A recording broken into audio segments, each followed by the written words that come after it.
You know, games have gone quite a long way since their beginning. And today, probably the most well-known genre of games have to be the platformers. I mean, you could argue that FPSs are popular, but and more well-known. It's probably true, but let's not derail.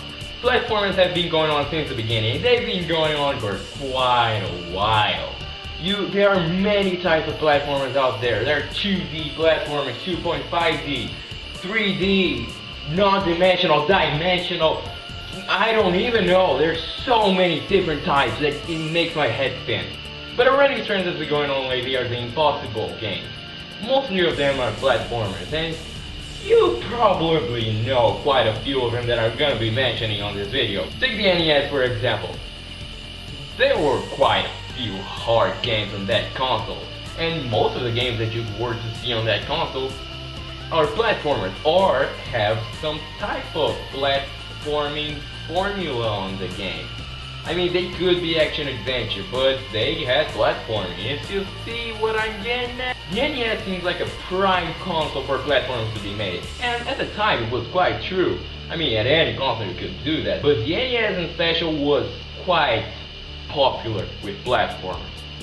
So let's take it. I mean, the technology barriers at the time made it quite hard for you to go around and make any type of different game. And platformers seem to be pretty straightforward to be done, and that's probably the reason why so many NES games could be considered platformers. And they were so damn hard that if you were to achieve completion on them, you would feel rewarded. And it's quite a nice feeling. And now, we don't have those technology barriers anymore. We could make any type of game we could imagine. But those platformers still exist. And one of them is Super Meat Boy.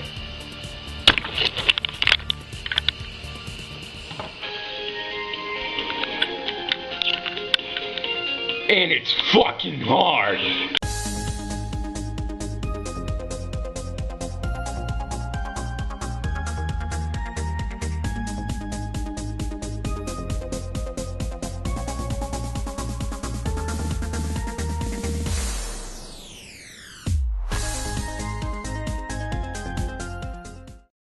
Originally created in 2008, Meat Boy was a flash game made for Newgrounds with the purpose of being a normal platformer, albeit a challenging one.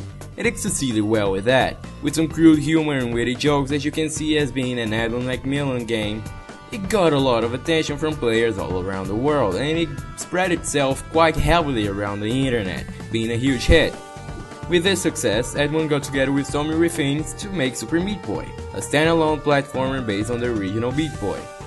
Now, it's true that there are many games out there that are challenging platformers. I Wanna Be the Guy is a very challenging platformer, mostly considered to be the hardest game ever.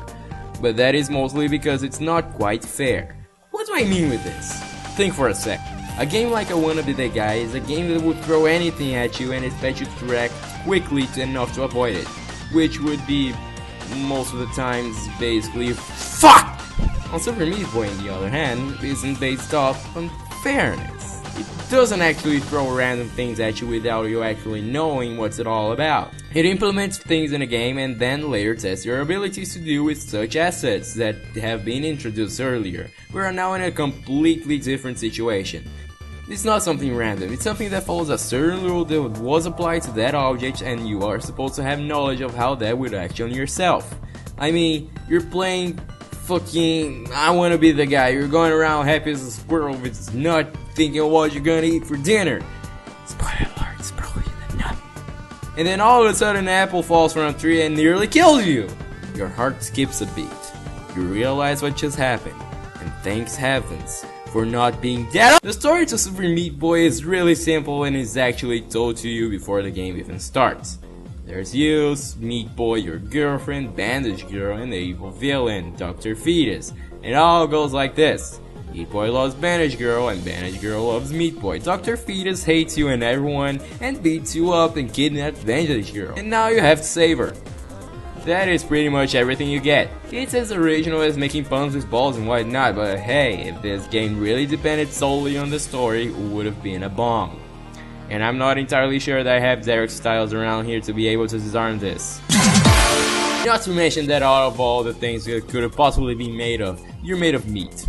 No, you're not human, you're not a cow, you're not plant, fucking tofu. What is this? You're meat. It's just simple, uncooked, dirty, living humanoid meat. Simple as that. And why does meat get attracted to bandages is beyond any sort of reasoning I could ever come up with. Trying to discuss anything about this is just as good as coming up with debates about soap versus butter.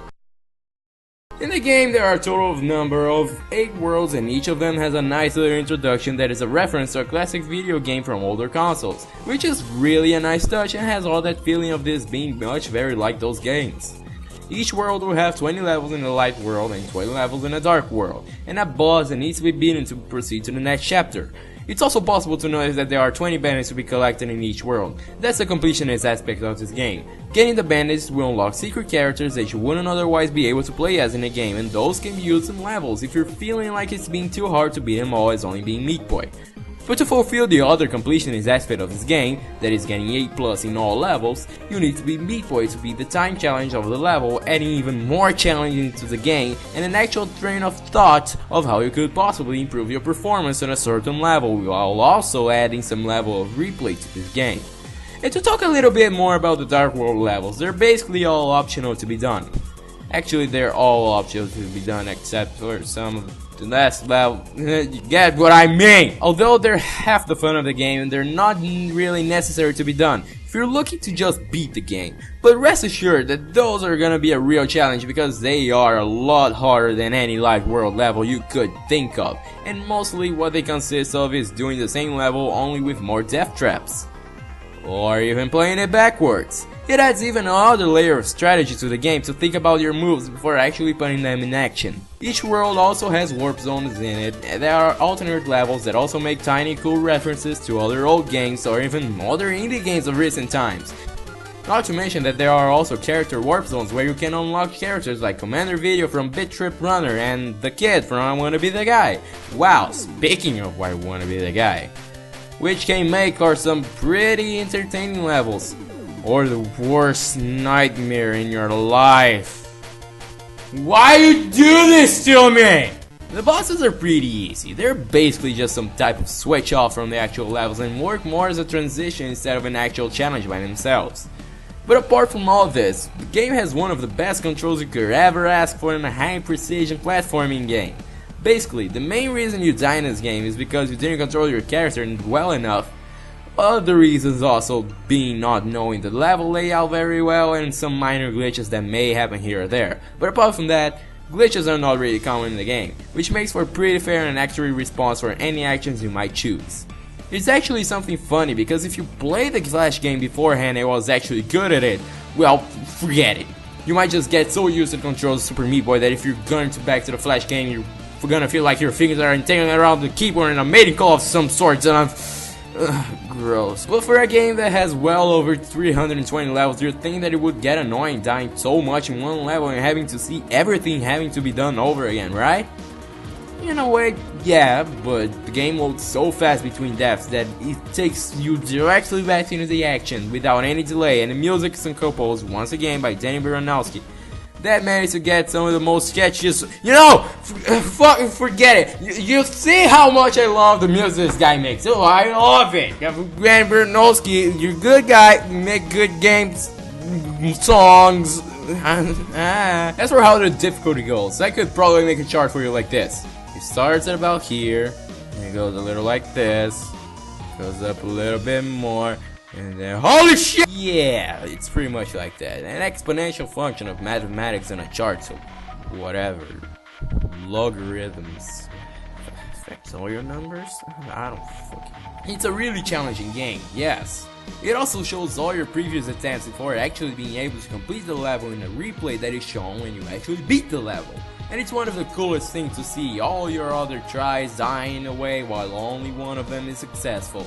In the end of everything, it's basically one of the most rewarding things to see after beating the level, and sometimes you just stare at it for some time. It's kinda... But apart from all that, is there really anything much else to this game? Well, not really.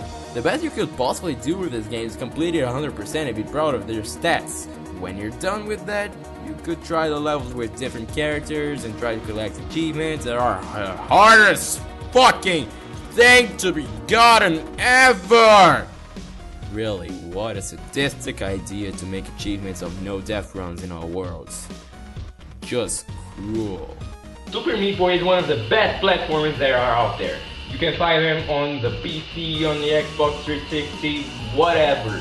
Buy it, it's good, it's really good, it's really addicting. Just be sure to take your hand to the controller because you're probably gonna be losing more than just your patience if you don't do that.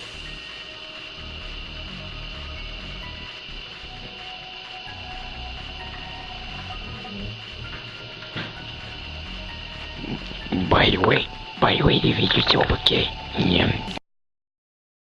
Hey, I hope you enjoyed this video here because it has gotten huge changes added to how it was done and I couldn't have made it without the criticism that you have provided me. So if you enjoyed it, go ahead and click that like button and stuff. Or not. You may not want to do that either. But if you do, you can subscribe. Ain't that cool? Ain't that alright? It's like a fine meal, you only take it once.